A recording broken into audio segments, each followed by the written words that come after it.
Welcome in, everyone, to another episode of Dogs Down South. I'm your host, Ted Turner. It's great to be back with you. It is me and the man, Fish, hanging out today. What's up, Fish? How are you? What's up, man? Good. Try not to melt, but other than that, I'm great. Trying not to melt, man. It's hot, dude. It's hot. I think Kirby said the temperatures were a little cooler for the scrimmage, and I was like, bro, what is cooler? Because, I know I'm in Florida. You guys are in Georgia. But cooler to me would have to be below 85, and I ain't seen that yet. And no. But yeah, we're melting, dude. Fall can come on and fall on us anytime soon. Anytime it's ready. But welcome in, everybody. If you haven't already done so, please go and follow and like us on Apple Podcasts, where you can get all 64 episodes of Dogs Down South, where you'll see us 24 hours later. If you're not already doing so, please catch us on Facebook, TikTok, Dogs Down South. A lot of content on TikTok right now, so go over there and grab it. The hot topic is about 17,500 views of the scrimmage breakdown that I posted from Sunday, and a lot of banter, a lot of comments over there that we're not going to hit tonight because we got a full slate. But before we get started, Fish, tell me, like, we're days away, man. So we're about a week and a half away from what we would call the first week of college football. Some games that we may not even really care about, but to be able to see some college football, we're excited about. And we're about 2.5 weeks away from some real college football. How excited are you, man? Dude, 11 more business days. And then it's time. Like, I can't wait, dude. I can't wait. I've been rewatching old games, not just Georgia, old NFL playoff games, old, bowl games, old regular season games, anything that I can get my eyes on, basically, man. I can't wait. I need some live action, real football that matters. Yeah, I agree with you, man. It's an exciting time of the year. Pumpkin spice latte rolls out soon. September 1st, I'm heading to Starbucks. Getting my first pumpkin spice of the season. I'm gonna give you some even better news, man. It's August 26th. I don't know about in that area, but I got it marked on the calendar, man. I might take off work and just drink pumpkin spice latte for breakfast, lunch, and dinner, man. Might as well, dude. It's that time of the year, man. But let's hop straight in. So obviously, so much to talk about. So for the listeners tonight, we are going to do some camp stuff. We're going to talk about camp updates, what's going on in camp. Our we're going to do a little only thing left is going to be quarterback and special teams, which we will hit next week, which will get us right into, we get to make some picks next week. Picks, man. That's going to be incredible. So also going to talk about our secondary preview tonight. So me and Fish will take on the secondary and talk about who we got back there, what numbers they're rocking, and what kind of contribution they're going to make to Georgia this year, and what we might see versus Marshall. Also, going to do an over and under SEC win total, and we're going to do some hot takes because that's always fun, right, Fish? Always. So let's hop in, man. So early news. So let's jump right in. So I dropped that TikTok video, and I talked about a ton of things that onlookers took in from the scrimmage game. So first thing I want to hit on is Noah Thomas, right? The Texas A&M transfer, big 6'6" kid. He seems to, and there was a lot of talk about Zach Branch as well. We'll talk about him in a second, but he seems to be an early guy that is a target that Gunner likes to find. Had a couple of good catches from Ryan Puglisi for touchdowns, both from Noah Thomas. Big 6'6" kid.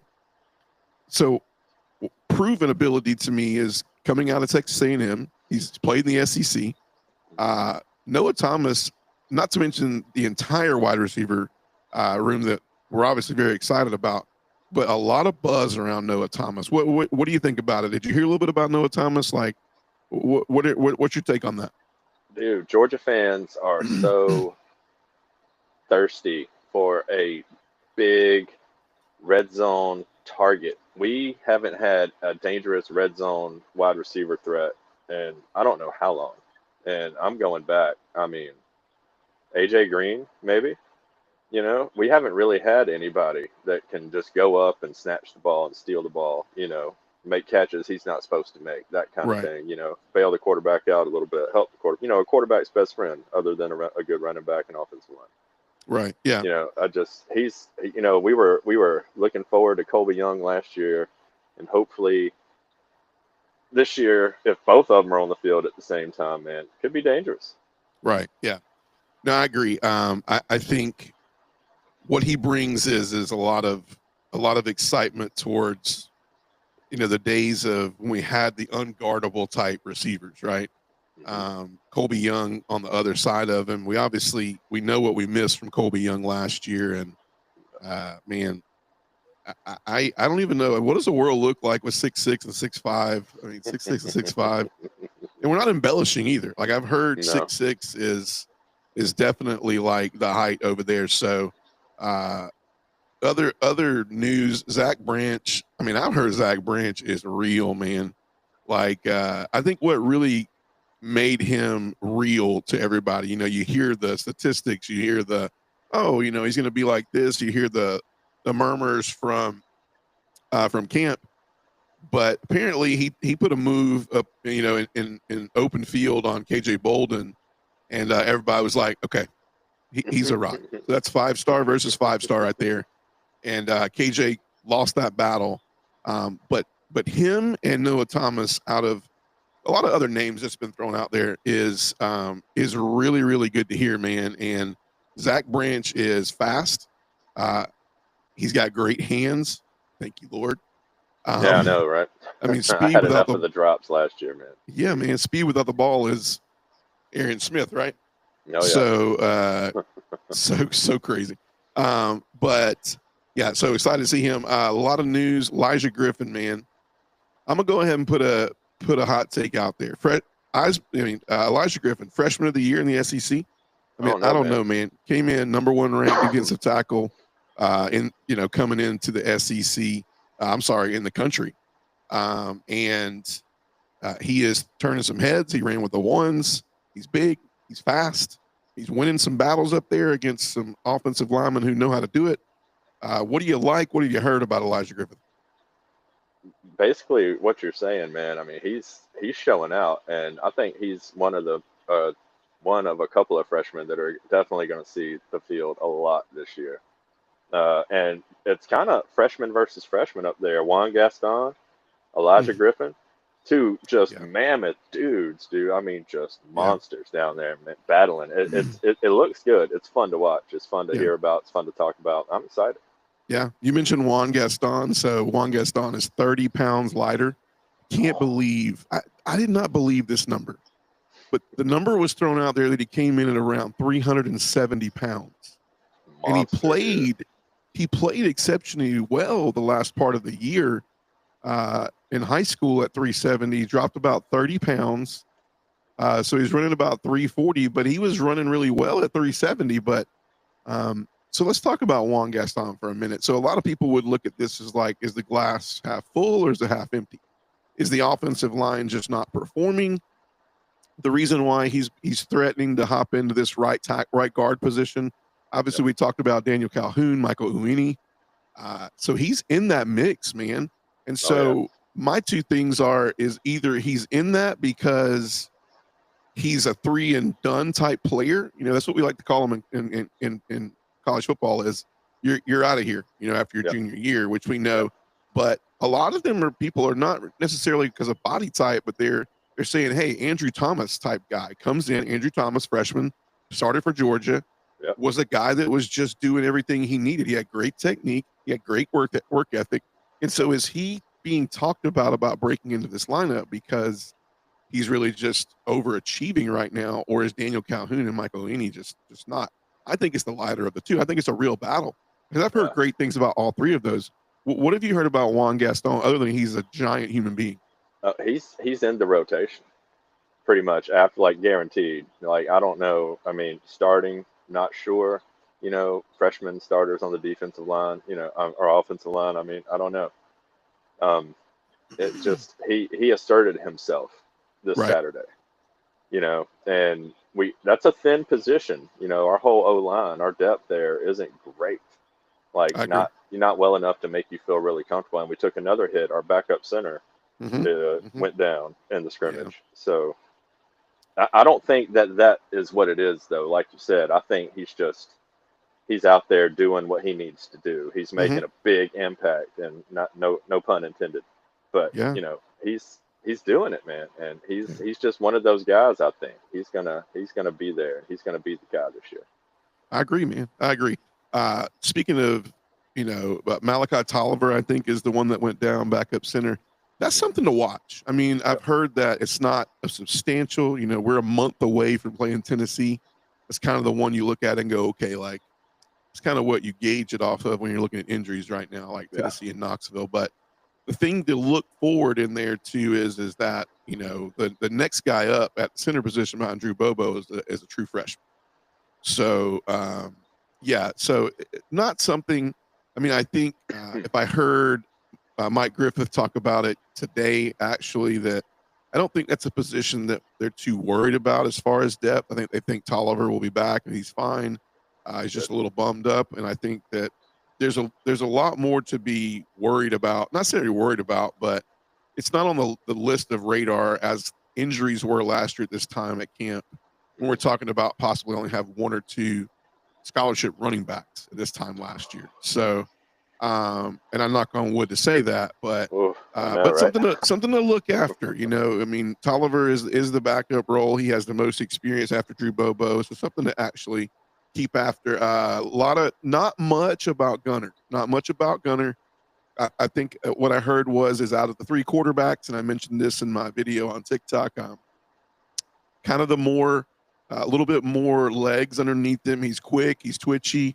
He's got that Stetson kind of speed. And I'm gonna break some news later on that might blow some of our Georgia fans away because, Fish, I don't know if you know this. Out of the 17,000 viewers on that video, the thing they constantly talked about the most was the inability for Mike Bobo and his play calling.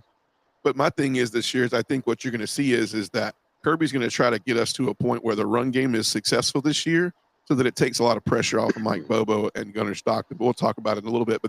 But Sharp had a lot of zip on his, had that silent confidence about him. And that's all we need from Gunner this year, right? Roushman, I think Roushman, this is all from speculation. I think Roushman has done a really great job so far in a small amount of time on pass pro. And that's huge. Like, did you hear anything about Gunner? Like anything that you want to add to Gunner as far as that? It's very very quiet for me. Not really. Yeah, like I agree. Like and again, when you mentioned it earlier, we're not hearing about it. Is that a good thing? Is that a bad thing? That they're not talking about him very much. I haven't heard much of anything other than he I guess did what he was supposed to do. Right. Just didn't excel, didn't overachieve, didn't underachieve. He just stayed right there in his lane and did what he was supposed to do. That's really about it. Yeah. And I mean, no good, no real bad. Exactly. I mean, what do you kind of want? I mean, I think Kirby talked more about Ryan Puglisi than he did Gunner. So I don't know. You said it earlier. He threw 2 touchdowns to Noah Thomas. I mean, and we heard a lot of good things about him, in the spring too. Yeah. Heard good things about Ryan Montgomery as well. I mean, to know your third string quarterback, a guy who was not in spring, he was hurt. I heard good things about him running, running the huddle, and I think he was consistent. I think he did some good things, and that's all you really want of somebody who's probable to be your third string quarterback, especially with the little amount of time that he's had with the team. So so positives all around. Let's hop in, man. Let's hop into the preview. So we're going to be tackling. So I think it's part 5 of our fall preview where we're going to be looking at our secondary. Now, hot take before we get in. Okay, hot take. I personally think this will be the most talented secondary Kirby Smart's ever had. I'm getting that on film, tape, whatever you want to say it. I think this could be one of the most talented groups that he's ever had. Now, you could be right. Here's my reason why, and we're going to go through them one by one, but I'm going to give you the name, and it's going to be the difference maker in all this. It's because I think that Ellis Robinson has grown up this year. I think he's there. You're talking about he's not the number one recruit at the cornerback position last year. He was the number one recruit in the country, right? Yeah. And he just had a year where it was like, and Kirby will tell you straight up, he's like, he didn't feel like he could tackle. He just felt like he couldn't tackle. He felt like that when Kirby coached that to him, he felt like he didn't take it well. So, saying all that, I mean, if he's in that status right there, he's going to make this team better. I think a healthy Janelle Aguero is going to be good, but we're not going to hop in too deep. I just want to kind of talk about that at the beginning. But before we get into like names, positions, things of that nature, Fish, like what's an opportunity that this secondary has this year to be different than the secondary last year at Georgia? I don't know, I put you on the spot, but what do you think? I mean, you look at the team last year, right? Dalen Everett's returning, right? Mm-hmm. You look at Malachi Starks goes to the league, but the depth back there we have, and some of those guys were really young last year. I mean, KJ Bolden playing as a freshman, Ja'Cory Thomas playing, And that affected Malachi a little bit because he had to play out of position a lot last year, and be the guy who got everybody in the right position and put them where they were supposed to be. And he didn't get to just sit back there and ball hawk, right? That's what he does. That's what he's great at.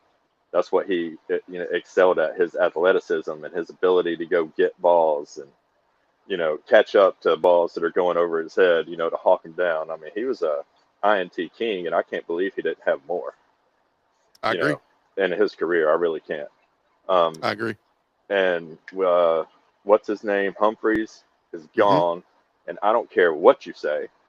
And I know that it's not his fault we lost to Alabama, but I've seen that replay 100 times, and he hits KJ Bolden, knocks him out of position because he's so lost back there.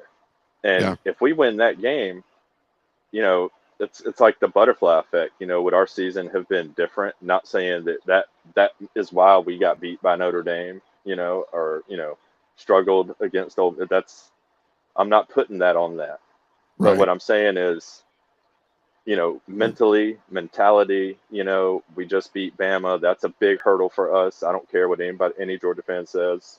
That's Right. one of our big rivals right now because we don't seem to be able to beat them. We've lost 5 games. Kirby's lost 5 games in the past like 3 or 4 years, and 3 of them have been to Bama. Yeah. Yeah. Yeah. You know what I mean? And so, hopefully all that's gone. Ja'Cory Thomas can sit back there. He can be, our Cam Chancellor, our boom guy, our guy that can run up Right. and, hit people, tackle running backs, meet them at the line of scrimmage, that kind of thing. Yeah. KJ, hopefully Ellis has a good year. I'm not worried about Dalen Everett. That man can play. Yeah. He's a ball hawk. So funny how far Dalen Everett's come. He was, man, if you take 2 years back, he was a guy that was not hitting the social media with great positivity. He's a guy that has grown. He is the epitome of what can be done if you will lock into Kirby's system. Yeah. You are coachable, because I think if Dalen Everett packs his bags and doesn't just buy into what Kirby tried to do, and I'm sure, and all of his position coaches, Dalen Everett is a guy that's sitting behind somebody, somewhere else, and could not possibly be staring down a first or second round pick next year with Dalen Everett. I think Dalen Everett is extremely talented. Yes, sir. And I think he's going to be able to show why. I think he had unfinished business this year. We'll start there, actually, as we start our preview. It's, Dalen Everett is expected to come back as cornerback 1. Opposite him, battle between, so this has been going on during spring, big battle between Daniel Harris and Ellis Robinson. Now, if you would have said in spring, this was a little bit of a wider gap. I don't think Ellis was flashing, but I feel like that Daniel Harris had this QB2 position locked down in spring. Daniel Harris made a good interception in the end zone and on G-Day. So this was a little wider, right? But Ellis Robinson is one of the most hyped corner prospects in the SEC. And a lot of people have just said, well, Kirby, there goes Kirby again. He's stuffing those 5 stars. But I think what he's trying to tell you is, and he even mentioned something I heard Brandon Adams, I think, is from Dog Post Daily. He said that Kirby was on the mic and he was quoting the Philadelphia Eagles GM saying, if you can't tackle in this league, you can't play in this league. And so what he's trying to show people is like, it's just not being said in college football. Like we're essentially getting you ready for your pro career in everything we do, not just to win games, but to get you ready in your career. But let me ask you this. If I had to put you on the spot right now and go like, who do you feel more confident with at at cornerback 2 right now? I'm not a Daniel Harris fan. Okay. He could not guard Matthew Golden to save his life last year in the SEC championship. Okay. I don't have faith in his ability to cover. I think he's got good size and good speed. And I think he could come in and spell somebody for a little bit, give him a rest or whatever, But I don't know. I hope Ellis Robinson takes firm hold of that position because I don't like what I see from Daniel Harris. And I know this is a new year. And I know he could have, buckled down, practiced hard, paid attention, watched a lot of film, got better. I know he could be a completely different player this year. Like, I'm aware. I just, not a fan. You know what I mean? Like, I don't have faith in him, I should say. I'm a fan because he's a dog, but I just don't have faith in his ability now. I'm going to have to see it. You know what I mean? Fair enough. And I mean, we all know that Ellis Robinson's issues were not, the pure skill set of the cornerback position. He's a ball hawk. He's a great tracker of the football. He's very handsy. He's a speedy guy. I mean, he's a lockdown cornerback. And if you're telling me that Kirby has seen him come around as far as open field tackling and being able to step up in the box and make a hit when he needs to, then I'm telling you that I'm excited to see Ellis Robinson over there not because I have something, like you said, against Daniel Harris. It's just I would love to see 2 cornerbacks cover-wise that we could look and go, if you got a 1 and 2 receiver, you better be winning inside because you're not winning anything out here. I would love to see when we play Alabama, I would love to see Ryan Williams locked down. I would love to see when we play Texas, I would love to see Wingo locked down, I would love if you take away those spots for some of these quarterbacks like Arch Manning and especially with Ty Simpson, who's going to be a quarterback that comes into Athens. You take that away and we have allowed our linebackers and our secondary, and our defensive line to eat. And that's where we are most effective. And I know we're reviewing the secondary, but we said we were going to dip. I went through the linebackers myself, but I do want to dip into it with you a little bit too, because I want to go back on some of my comments as well. So obviously Daniel Harris is wearing 7 this year, same as last year. Ellis is wearing 1. Some people to not forget about. I love what we've seen from DeMello Jones. I think DeMello Jones is one of the next great cornerbacks for Georgia, and I think you'll see some minutes this year. He's a tough kid. He played corner and running back in high school. I like DeMello Jones. He's not far behind those guys. I mean, he's playing really, really intense over there. He's playing Kirby style ball. Freshman in there, Jonte Gilbert wearing 18. And then on the other side of that, you're looking at obviously Dalen Everett, and then Dominic Kelly's been is a freshman. Andre Evans has been fighting a little bit of the injury bug, but definitely a guy that we're very high on at Georgia. Andre Evans will be wearing, let me get my numbers right, 23. And then you look into the safety positions. Obviously, the star position, the versatility of Joel Aguero. Like, I'm excited about Joel. If anything, I would tell you that Joel needed last year. He had some deer in the headlight moments last year where I think that he just showed his youth. But I think him popping into that. I think that star position is locked up for him.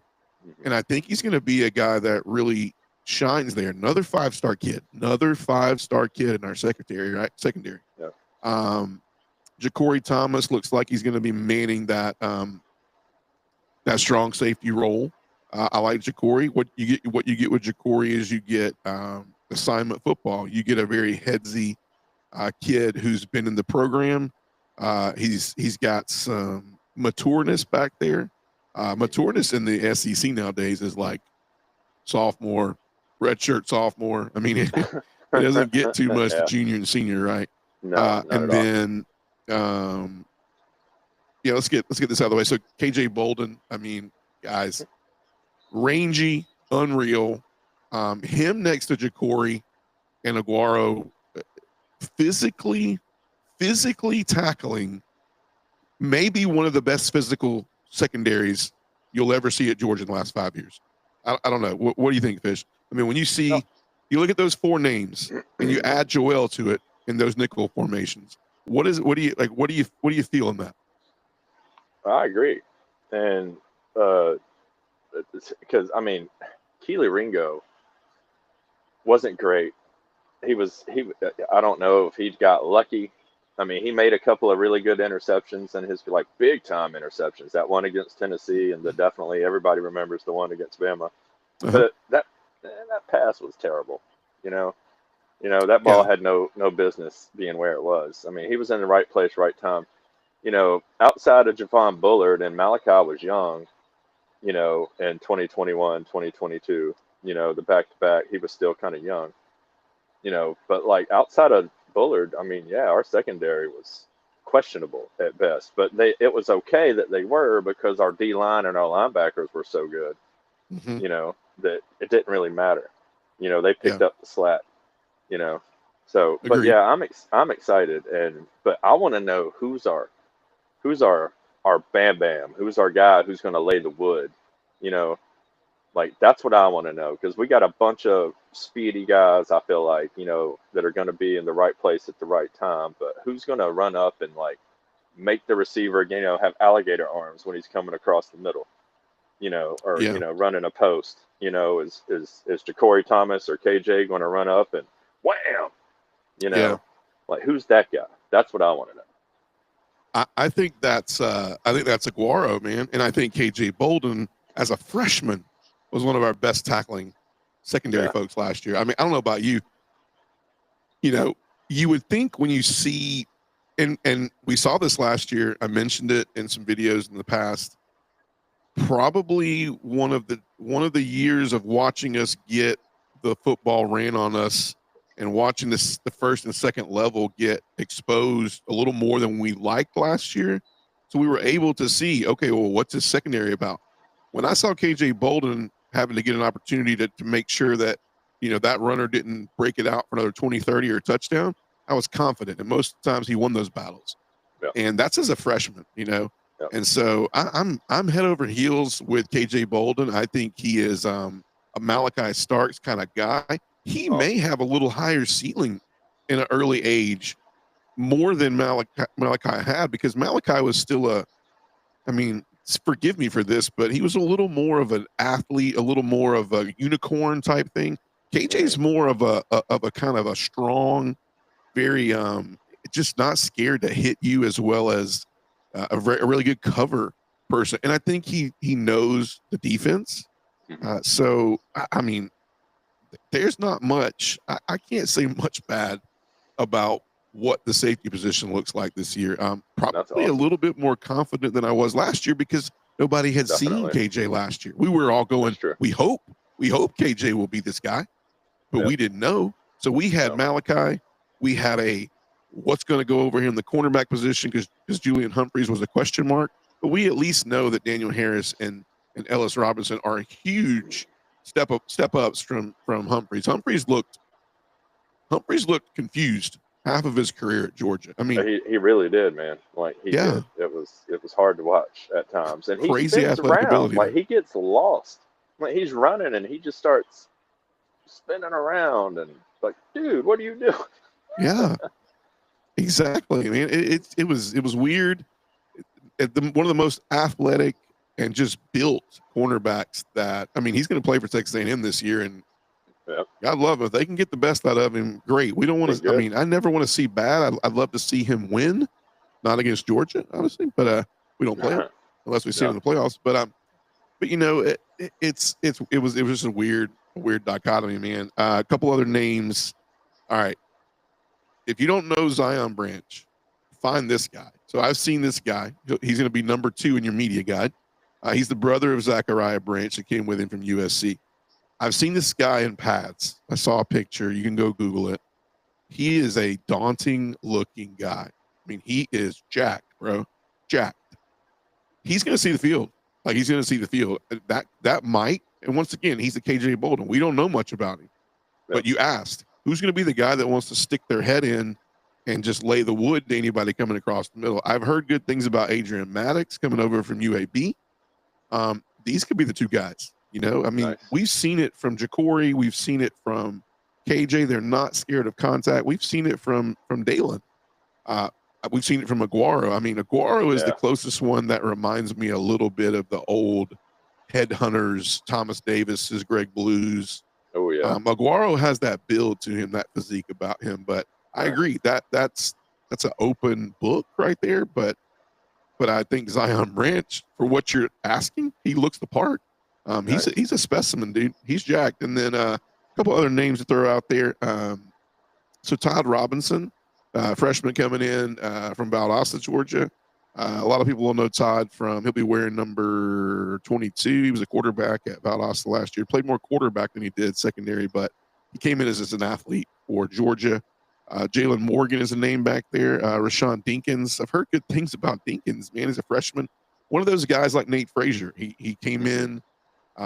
He's only had spring ball didn't have spring ball. He's literally come in during camp. You know, Nate Frazier last year was like, who's Nate Frazier? Because he wasn't in spring. He wasn't early enrollee. He wasn't spring. And he's like, this guy's going to get on the field after 4 weeks of practice. And he did. And so he had no choice. That's true. That's true. That's true. Well said. Our depth at running back was so bad last year. Well said. Very well said. So real quick, you know, when you look at some hot takes, I told you earlier, I do think one of the big hot takes about our secondary is I think this will be the most talented secondary we've had in Kirby's era since 2021. Bolden, Everett, Harris, Thomas, Robinson. I mean, their ceilings speed is crazy. And we know the speed is important in the SEC. I mean, it's just so fast, man. We have great speed back there. Here's my other one. I think KJ Bolden will be a first-team All-American in the secondary. You can go ahead and clip it. He's too good not to be on the field. He's too good not to be on that list. He's a really good player. But here's my other hot take, Fish. I'll ask you this. Can he be the best safety in college football? That's a bold statement. Was Caleb Downs still playing? Caleb Downs is still at Ohio State, right? So, and that dude's great. But has Caleb Downs been living off of his name and his NIL? I mean, what? Possibly. I mean, plus there was so much talent on that team. And I'm sure these clips will roll out here and there, and this is gonna land in an Ohio State. I mean, I know, but my thing is this: like Downs was at Alabama, had a really good freshman year, right?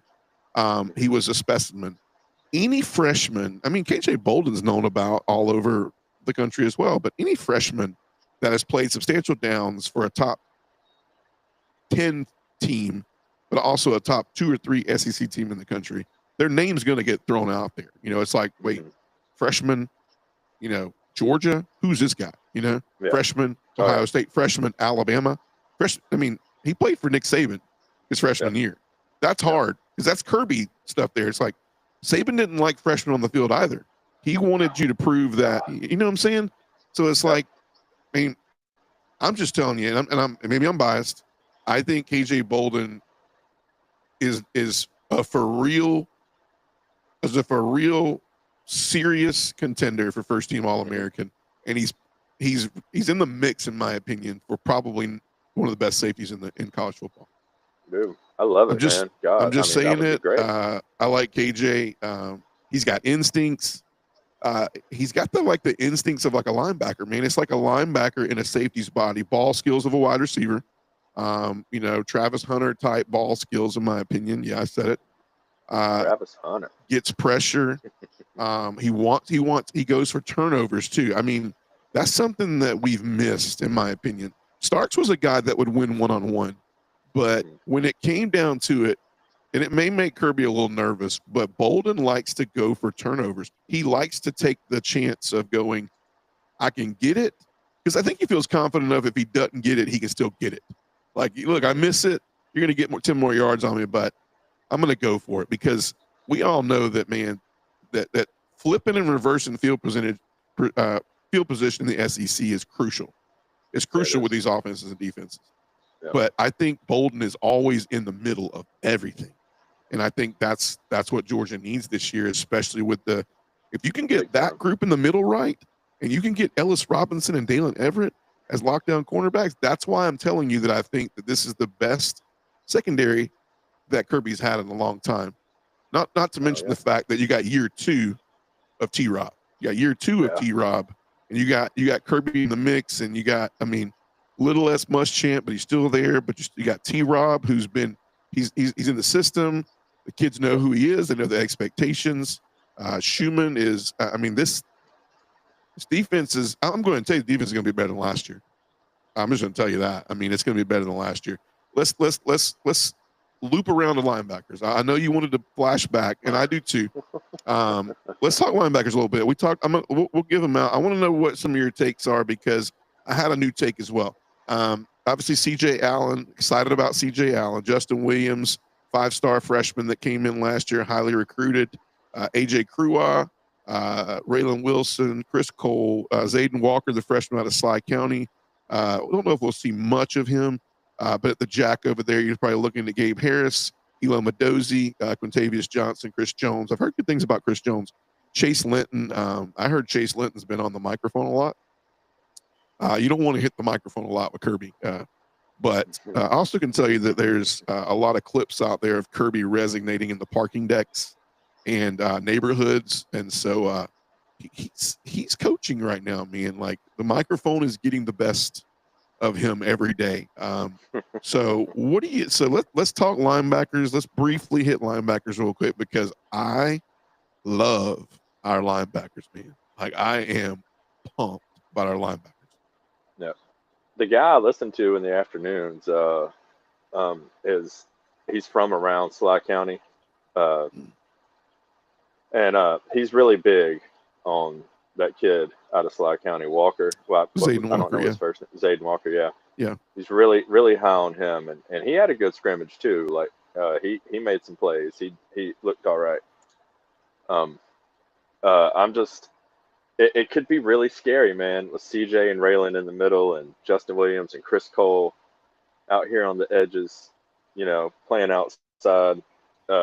And our D-line, I know that's not what we're talking about, but our front seven, I'm so much more comfortable and happy and confident in this front seven than I was at any point in time last year. Yeah. Growth. CJ, as good as he is, he had, he missed some plays last year.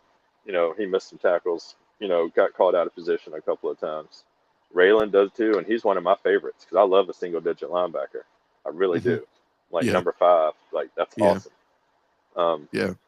And I always say that. But I'm excited about him, man. And there's no reason not to be.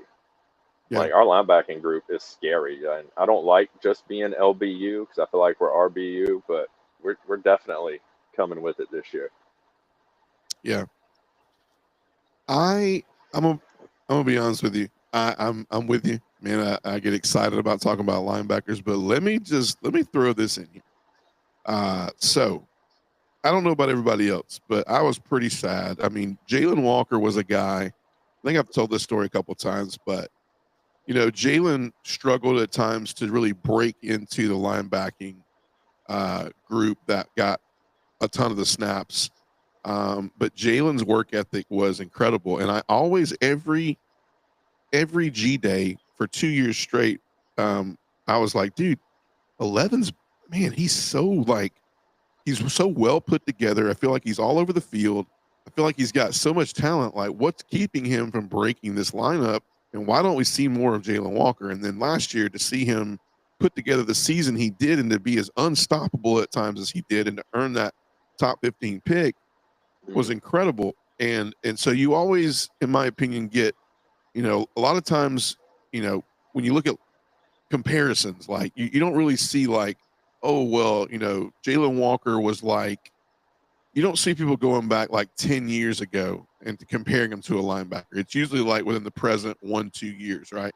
So I want to talk about Chris Cole a little bit because I want to talk about some things I heard from Kirby in his presser that were interesting, right? So I heard Schumann mention that Cole put on about anywhere from 10 to 20 more pounds this year, right? So if he's running around 6'3", 235 now, 240, lengthy. Yeah, he is. He's long. Long guy. I've heard he's the most twitchy, freakish athlete on the field, and that's anybody in any position. He's the most freakish athlete on the field, and he's gained about 20 pounds. And the thing that I heard from Kirby that made sense was we need to get a lot from Cole at his position, but we also need to get a lot of Cole on third down. Now, light bulb went off, right? What does that mean? What do you mean, right? Pass rush. That means that he's planning on, I think Kirby has it in his basket that he's going to slide him outside and he's going to roam free like our man Jalen Walker. And if you get those tags like Jalen Walker got where they allow you to let you run free and just cause havoc, that means that Chris Cole is a number to look out for. And he changed his number. He's 9 this year. But dude, he was 18 last year. He was 18 last year. Yeah, he's 9 this year. Yeah. That made me think. I love it. That made me think he's got the eye of Kirby, to where he's got those twitchy, crazy, freakish abilities like the last few years that we've had with players like Jalen Walker, with players like when Lorenzo Carter was around, when Lorenzo would stand up sometimes, when he would flux around, when Michael was healthy and he would go from, a 3 technique to they let him roam around that line, right? To a Nakobe, to I feel like Roquan was a guy they let roam around a little bit on third down, right? So when you look He's at one of my favorite linebackers ever. Yeah, that gets you excited. It should get Georgia fans excited, right? Yep. So, man, Chris Cole is going to be great. Mark him on your watch list, number 9. And let's wrap up, man. Anything else you want to add about linebackers before we move on? SEC running backs better watch out. Quarterbacks better watch out. I agree. So let's have some let's have a little bit of fun before we do our kind of final stuff. So I want to go outside the SEC and let's do a little bit of as we're getting very close, very, very close to the beginning of the season. I thought it'd be cool to look at on threes over and under SEC win totals. So that these aren't mine. I think it would give away too many of the picks throughout the year if I said this, but I'll tell you if I agree. We'll talk about if we agree or disagree with them. I think that'll be fair. I got the schedules pulled up, things of that nature, but let's hop in there. So basically what I'll do is I'll tell you what on threes got over and under win totals. We'll talk through and we'll see if it's a lock, if we think, if it's a lock to be over, if it's a lock that you think it's going to be under, or you think 9.5 if it is possibly correct. And I'm going to start way down at the bottom. We're going to move really, really quick. So, Kentucky right now is at the bottom. On three has them at 4.5 wins total. So, Fish, easy answer here. So, over or under? What do you have for Kentucky? I would love to pull the schedule up, and I had it up. But as we do that, talk to me about Kentucky, man. We're going to move here pretty quick, but as Stoops, I've told you for years and years, man, that I'm a Stoops hater. Mhm. But Stoops is at an all-time low, man, to possibly be. I mean, is it for Stoops? 4.5 games at Kentucky is unheard of, man.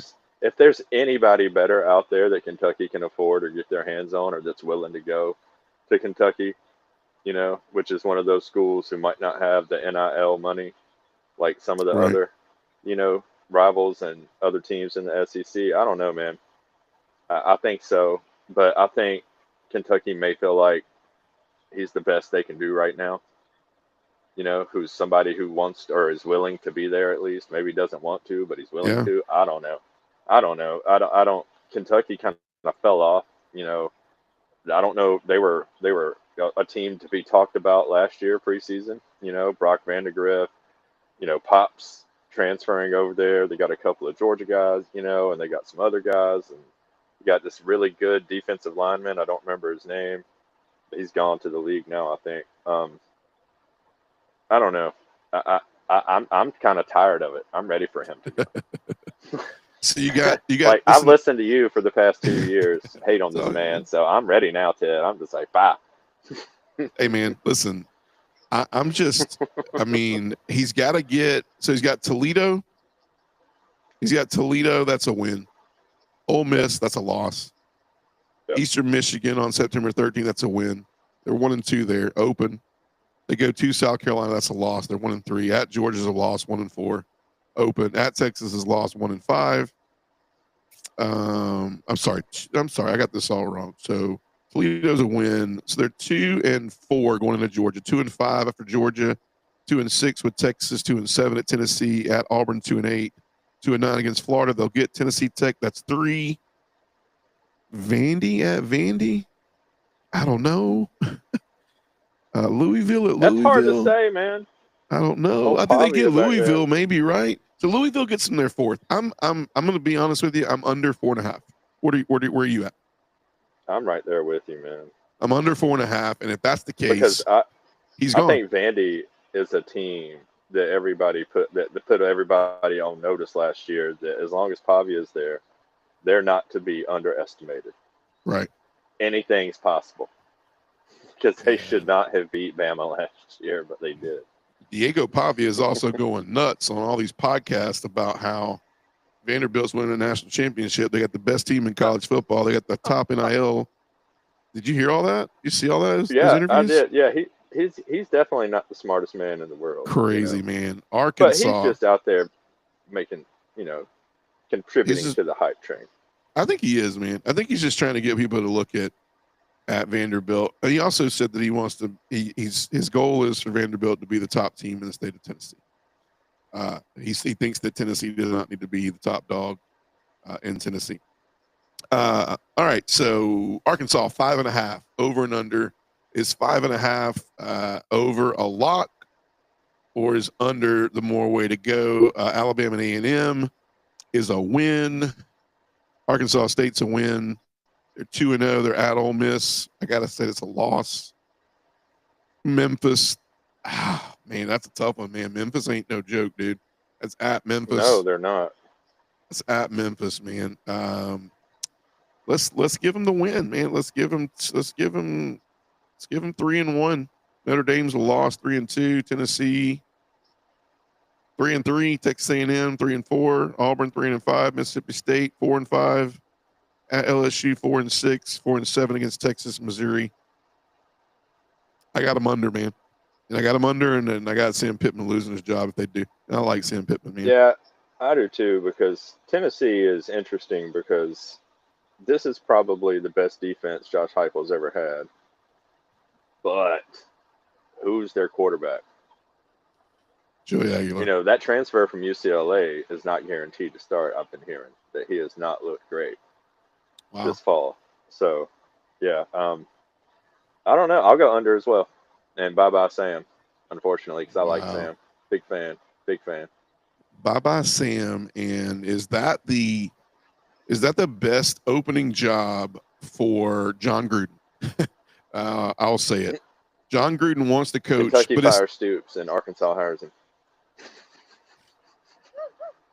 Maybe. That would be that would happen. That would I'm happen. just kidding. I'm gonna tell you where I think. I'm I'm gonna tell sorry. you where I I'm think sorry, John Grant. Gruden I'm needs to sorry. go. I'm sorry. Yeah, right. Oklahoma 6.5. This is tough, man. 6.5. Is this a lock or a go? Illinois State. I mean, we're just running through it, man. Illinois State, Michigan. I mean, win. Sorry, Michigan's a loss. 1-1. Temple's a win. 2-1. Auburn at Auburn. Man, Auburn better be everything it's supposed to be, bro. 2-2. Kent State's a win. 3-2. Texas and Dallas. Loss. 3-3. South Carolina. I'm on the South 3-4. Carolina train this year. 3-4. Me too. Ole Miss 3-5. Tennessee.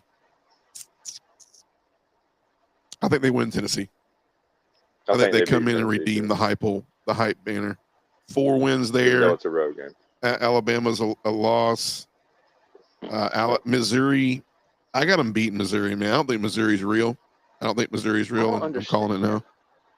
Huh? Yeah, Drinkowitz was on Feinbaum today, man, and Feinbaum's talking to him like, I don't know. I mean, I guess he's just being a good host. I don't know, but I don't see what the big deal is. And yeah, it's been $1 million on Bo Perbula. I think that the success is a reflection of their schedule versus what they're actually able to do. Honestly, 110%. 110%. I got Oklahoma under 6.5, and Venables. John Mateer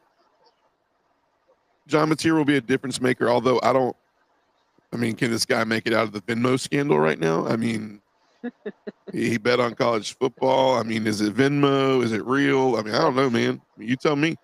10th. Sorry, tied for 11th. I got Florida at 6.5 here. This is on 3, not me, by the way. So Florida's at 6.5. Let's look at Florida's schedule real quick. We'll pop in here.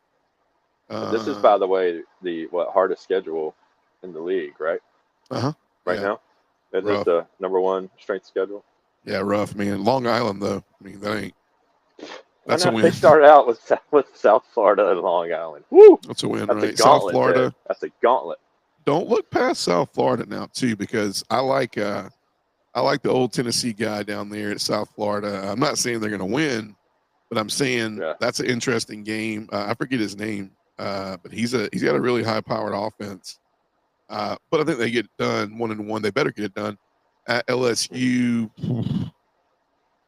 I like LSU, man. Who knows? But LSU plays Florida. Florida plays LSU. What Nussmeier are we getting? You know, what version of Nussmeier are we getting? And I'm not a Brian Kelly fan by any means. But if Nussmeier shows up and he, lives up to his potential, LSU could be scary this year. One of those teams you don't really want to play. They got plenty of talent. I like LSU in that one. I think that puts them at 2-1. At Miami, I think they win at Miami. That's just me. I hope they do. I'll be cheering for them. No, I know I just said that on a Georgia podcast. I'm sorry. Right. So the hope are a Georgia fan. So 1, 2, 3-1. Texas is a loss. 3-2. They get them at home though. At A&M, 3-3. 4-3 Mississippi State. Georgia's a loss. 5-3. 4-4. Kentucky's a win. 5-4. At Ole Miss is the key. This is where they figure out they can get over 6.5. I think at Ole Miss is a win. I got them beating Ole Miss, I think. So there's your 6th, and then you got your toss up between Tennessee, Florida State. I like Florida over 6.5. I think they can get 7 wins. 7.5 wins. What do you think? Will have a lot to do with that. Lagway's going to have a lot to do with that. This is if Lagway is healthy. It's not the severity of the man's injuries. It's how often he gets hurt. Right. If he steps on a grasshopper, he's in an ankle boot for 2 weeks. Agreed. Agreed.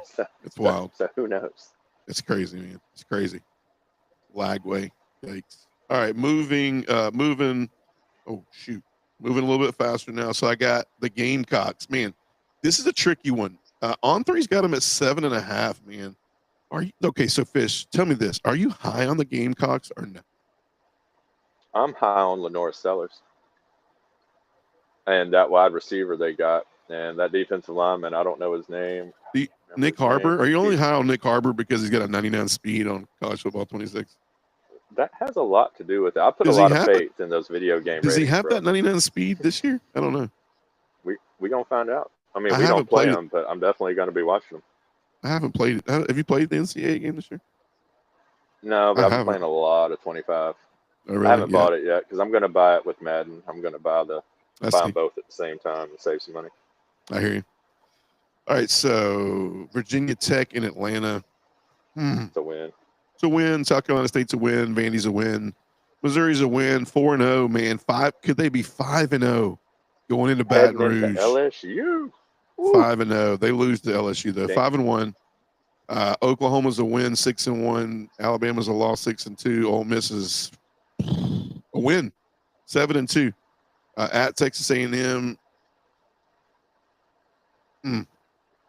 See, Ole Miss and A&M are teams that I don't know. I'm not sure about. I'll tell you this: Coastal Carolina is a win. So that secures my over 7.5. But I don't know about. People are blowing it out the left and right about Clemson winning the national championship, man. What's that about, dude? Do we need to do a whole show on Clemson?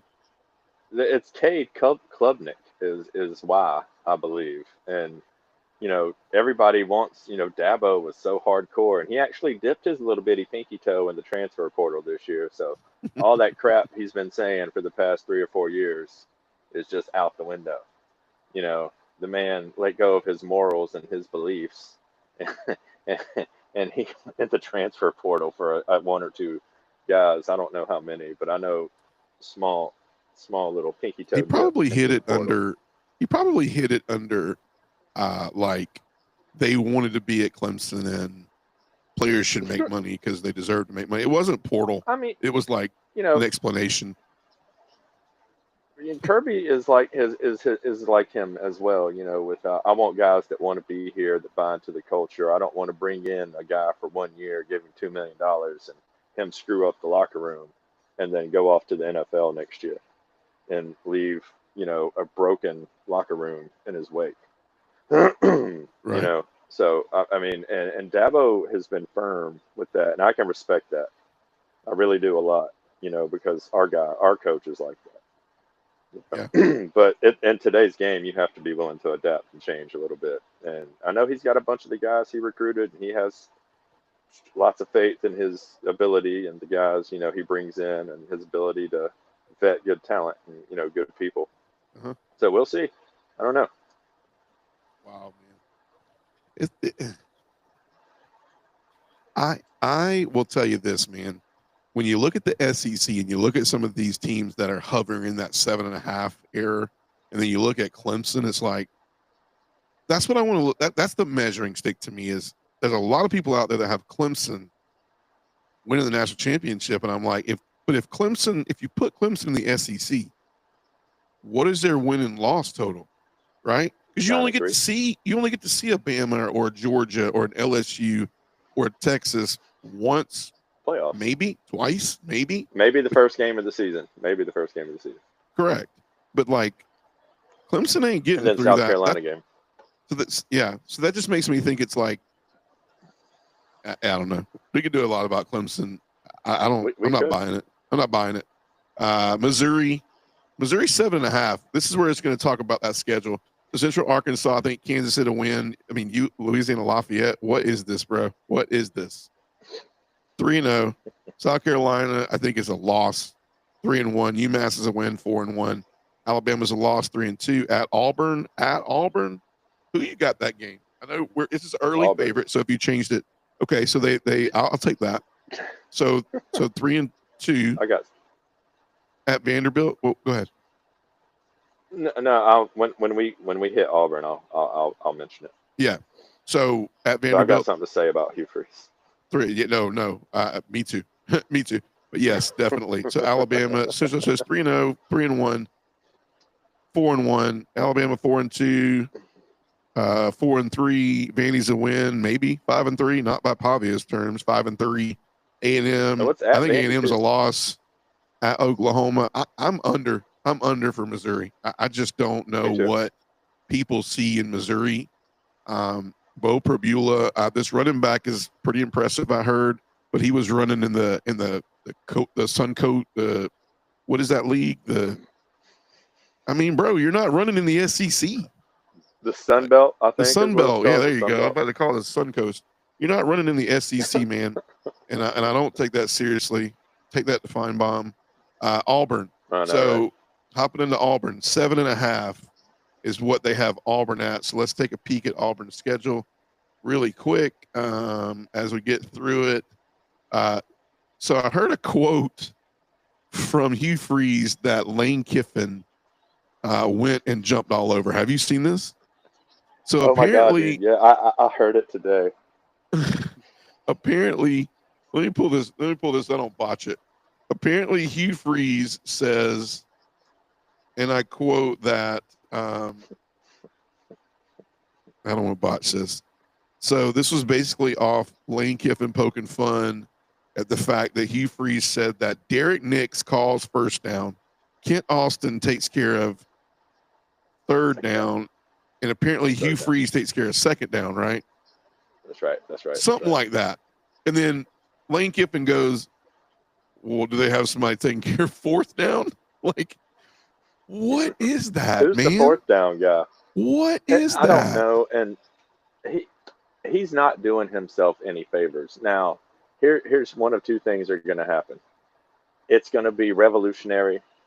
Auburn's going to win 11 games this season, make it to the playoff, and we're all going to be, praising Hugh Freeze and his ability to come up with these concepts and, his offensive genius. Or it's going to be the laughing stock of the SEC. He's going to be the butt of all the jokes. What do you think is more? Mm-hmm. I don't agree, man, because you can't get no offensive rhythm. And I don't care if these three guys are all standing ear to ear on the sideline so their minds can be as close to on the same page as one another. It's not going to work. It can't. Because your first down guys go in one direction, and then the guy who's going to call the second down plays might think that it needs to be completely different. And then the third down man might have a completely different, you know what I mean? Like, it's too convoluted. Do you believe that Hugh Freeze was trolling? Too much room for. Do you believe that was a troll? There's no way that's right? 112% that's a troll. Well, that Lane Kiffin trolled him. Really? So you think that that's actually happening at Auburn? That play calling's happening. But oh my God. Like, you can't, if it's on Feinbaum, it's got to be true. You're going to know really quick because for the real week of college football, they open up Friday night against Baylor, at Baylor. I know. I'm going to graciously give them the Baylor win because I don't know, man. I really don't know. With these comments coming out, I don't know. Who knows? Because Dave Aranda is going to field a good defense. The offseason that Auburn has had so far in Hugh Freeze, with the whole golf gate thing, that happened, the scandal, because this man wants to play golf to, wind down, after maybe a grueling day at practice or whatever. Or maybe he goes and they practice in the morning and he hit 18 in the middle of the day and then they practiced again at night after that. Who knows? I don't know. I don't really have a problem with that. I think that's just hilarious. But that it became such a big thing, I don't know. But this is not doing him any favors. We're going to do Auburn. We're going to finish up with Auburn, and then we're going to do the top tier on the next show, just for time's sake. But let's do Auburn. I don't know, man. Dave Aranda is going to field a good defense. Yep. Let's give him the win at Baylor. Let's give him the win at Baylor. So 7.5 is the over and under on Auburn. Ball State is a win. South Alabama is 2-1 at Oklahoma. A tricky game, but I had them losing. I had Oklahoma losing this, so I'll give them the 3-1 on that. At Texas A&M, sure. I'm gonna say that's an L right now. Sure, 3-2. Yeah, 3-2. Okay, Georgia's 3-3. 3-3. Missouri, I think they win that game. 4-3. At Arkansas is a 5-3. Kentucky's 6-3. Vanderbilt. If Diego Pavia shows up, is this a win? I'm going to say yes because I love my wife. 7-3. so. So you're telling me this Auburn team's going to go into Alabama, 9-3 Auburn team makes the playoffs, right? If you beat it, bro, Kalen DeBoer gets fired if Alabama is 9-3 after they beat Alabama at home at Jordan-Hare and Auburn makes the playoffs. Kalen DeBoer is fired. I'm just telling you. I agree. Mark it on the show right now. I agree. I don't know. And I think. Okay, let me ask you this. We named 9 games. We gave them. I'm not giving them Alabama. Let's say 8-4. 8-4 was something that I think the answer for me is I think Auburn could be over 7.5. I don't trust locking them in over 7.5. I'm going to rest on could be. They're more towards over 7.5 than they are under because I don't know if half of this is just all troll language that's going on in Auburn right now. But out of the ones that are iffy, right? Let's pull them up. It's not Ball State. It's not South Alabama. I think the games that you look to go, could they swing this the wrong way for Hugh Freeze? Could this be, instead of 8-4, let's be reasonable. Nobody's going to pick Auburn against Alabama this year unless Alabama comes out and looks tumultuous and has lost 3 to 4 games by then because it's something that we haven't seen. So let's say they're going in against Bama. Go ahead. If they have similar records, heading into that game's at Auburn. Correct. And it's going to be, a night game. And I don't care who you are, what you know, crazy things happen at Auburn at night in the Iron Bowl. It's exactly why that I'm hoping that that's not a night game. I mean, I've booked my tickets, and I will be in Jordan-Hare Stadium for that Georgia-Auburn game, and I hope it's not a night game, but it's leaning towards a night game. But let's look at what could swing this. So what could swing this the wrong way for Hugh Freeze? Because we're going to do the rest another night, but the games that could swing it from 8-4 to 6-6, right? They got to be either Oklahoma, Missouri, Vandy. Those 3 teams. I think those 3 teams are the one that swing it towards uncomfortable for Auburn.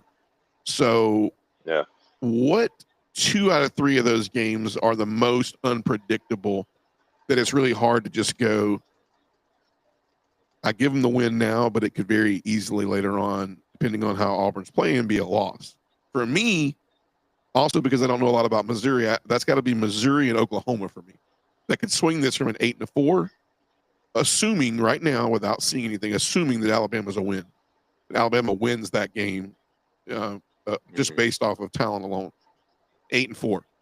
Who could swing it to 6-6? I think it's Oklahoma, and I think it's Vanderbilt. I really don't think it's Missouri. I don't think it's Missouri either. I think that game's more of a lock than the Vandy game, honestly, because we don't know what Vandy's going to. Are they out of magic? Right. Or is Pavia legit? Right. And I know it's not an Auburn podcast either, but I just think it's spending a little time on them is huge because we don't know who Auburn is. With what we've heard all season long, they have all this talent. They've somehow swept a what's the legal term for this? They've swept an assault case under the rug with I mean, you can say what you want to about Georgia driving cars everywhere, and I'm sure Adam Anderson, don't get me wrong, I know that he was, but that case was thrown out. But this thing just got swept under real quick. Yeah. But anyways, we just don't know a lot about Auburn. But hey, listen, they're one of the biggest question marks in the SEC this year. I mean, they've got to be it's who knows. What if Jackson? Well, it's another question for another night. But what if Jackson Arnold is another? It's just not the answer for Hugh Freeze. I mean, we all know that. I say the answer for Hugh Freeze. The answer for Hugh Freeze, Derek Nix, and 3 other guys that call plays. If he's not the answer, it's going to be another long season for Auburn. I want to finish up with this though, as kind of a hot take tonight is Texas. We've talked about Texas a lot on this show, and I don't think it's because we're just enamored with Texas. I don't really like talking about Texas either, but I think it's worth talking about because the world is enamored with them right now. I agree, but what is this? I mean, what is this whole Texas is the new Georgia, right? What is this? I mean, Bama. What is Texas is the new Bama? Yeah. Is that what was said? What was the quote? Give me the right quote. Yeah, the quote was, "Is Texas the new Bama?" And that was it. Oh, so And okay. my So what? immediate my my immediate reaction Meaning, is but wait, Fish. Meaning the rivalry for Georgia, or meaning like the SEC, the no dominant in SEC the team? SEC. The Oh, dominant, yeah, they're going to be the it team in the SEC for the mm, next, however, foreseeable future. wow, wow. Because basically the media has I already mean, written off Georgia. Their runs over, right? yeah, exactly. That's it. Wow. And they forgot about which team in CFP has won the most national championships since Alabama's the last championship. Go ahead, I'll wait. Right. It's Georgia. Georgia. Listen, Texas everybody has is not going to won a natty since 2005. the things that blow me away in the SEC is the fact of this. This hype is coming off of Arch Manning's name. This hype is coming That's off it. of Steve Sarkisian. Guys, Steve Sarkisian is only years out of losing a job because he was, oh man, I don't want to do this. Let's just say it this way: losing a job for unprofessionalism in his career outside of football There that you was go. brought into football. He's a great play caller. He's got a lot of money that he's dealing with in Texas, but I don't know if Steve Sarkisian is ready to take on the comments that are being made about who Texas is and what they're going to be doing and how they're going to be. I mean, Texas needs to be concerned with one thing and one thing only. They play Ohio State in about 2.5 weeks, and they have a shot to be sitting there in a very uncomfortable position if they run themselves into Ohio State and then Florida, at Florida. Mm-hmm. The scary thing about that is if you go to Ohio State and you don't perform and you lose, you can beat San Jose State, you can beat UTEP, you can beat Sam Houston, but if you lose to Florida at the Swamp, you're 3-2, and you still have Oklahoma on your schedule, you still have Georgia on your schedule, and you still have to play Texas A&M. Texas needs to worry about, instead of worrying about all this hype about being the next Alabama, they need to worry about, they kind of have a gauntlet, man. And I don't say they have a hard schedule because we talked about it. They do have an easy schedule, but it's not very laid out very well. I mean, what do you think about that? I mean, I know you want to talk about like, go ahead. No, I absolutely agree. I mean, the hype's not warranted, and I think just as much as he could excel, Arch Manning could definitely crumble under the weight of all the expectations. Right. And I'm not saying I hope that happens, but I am tired of hearing about it. And I like college football, and I like hearing about other good teams and things like that. Like I'm Georgia F everybody else. That's I just like football, Right. but I don't know. I don't know where this is all coming from, and never have I ever seen a team that hasn't recently won a national championship or consistently been in the playoff or BCS have so much hype before a season. And I can't believe that it's just because there's one guy there and that last name, those 7 letters, makes all this happen. Like it's amazing how they have latched on, and they haven't earned anything, but the media is just giving them everything. Yeah. Just handing it to them, just like before, the Georgia Texas game last year during the season. The whole world picked us to lose, and Game Day did everything they could, to say we basically all they weren't doing was wearing Texas shirts and hats. Right. Basically. Well, and I'll add to that and say this: to answer what your question was, I think it's a great topic to bring up. But I'll tell you this: I really think Texas needs to stop worrying about, and I think Texas likes this. They like it, and I don't care what you say, they like it. Their fans like it, sure enough. I mean, but I think Texas really this year needs to worry about being able to come through with the hype that they've been laid out for them. I'll say it like this. Texas needs to be more concerned with owning up to the hype that they've brought on themselves this year because of the amount of money they've spent, the Lamborghinis that they've purchased and blessed people with, and all in the name of the fact of they haven't won a thing in the SEC yet. They haven't beaten Georgia. And so if they've taken over the reign of Georgia, that's funny because they haven't beaten Georgia yet in the SEC. They haven't won the SEC championship. They haven't even really done anything to say, here we are. Some of the games where they should have won last year. I mean, did anybody see them go to Vanderbilt and almost lose to Vanderbilt? And I know what other people are going to say. Well, Georgia went some places last year and did the same thing. But this is mighty Texas, man. This is the next Alabama. Yeah. This is the next. Sarkisian is what? The next Saban? Unreal. Must be.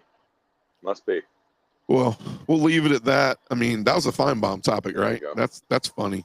That's really funny, man. Yep. Funny. Hey, man, Fish, always a pleasure, man. It was exciting to talk about the secondary, man. Gives us so much hope for this year, man. I'm excited for this year.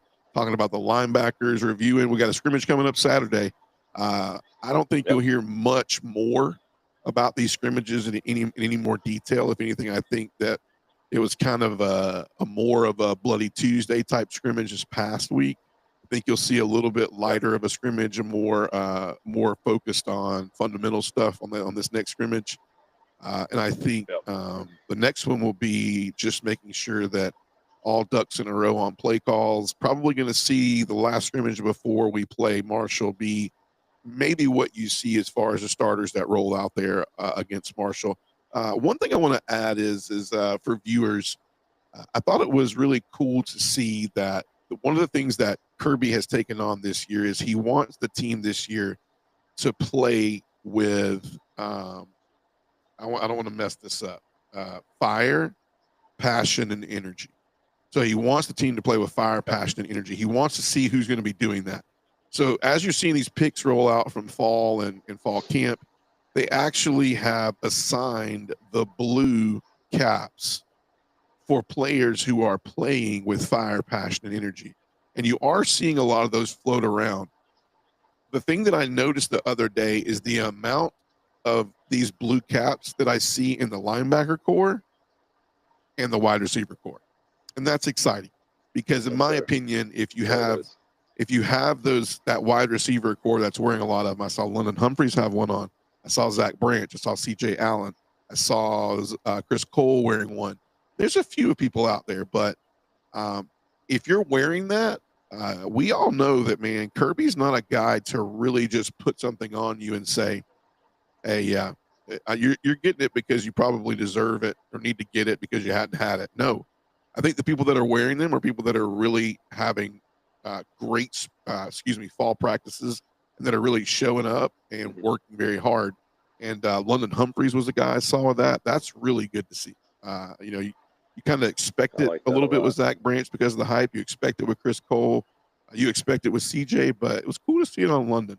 So that was pretty cool. But Fish, always a pleasure, man. It's going to be a really great season. Looking forward to next week. We're going to finish up and we're going to talk about the quarterbacks and special team. That will get us as a wrap for our fall preview. And as Georgia is wrapping up the fall practices and camp, and we'll get to make some picks next week. Hopefully we have our man Rich Man with us. But Fish, any final thoughts for tonight before we head out? No, like you said, excited, just excited. Like I said, 11 business days until the season kicks off. And man, it's every day it just gets more and more and more and more excited. So I just can't wait. Yeah. Well, hey, if you haven't already done so before we get off, make sure to go and follow us on Apple Podcasts, Dogs Down South, YouTube, Dogs Down South. Trying to get to 1,000 followers on YouTube. We're climbing the ladder. TikTok, go hit us up on TikTok, Dogs Down South on TikTok. Trying to get to 10,000 followers. We are quickly climbing the ladder over there. Help us reach our goals. We're on almost every podcast hosting site you can be on. So if you find us, go check us out, and we appreciate the support.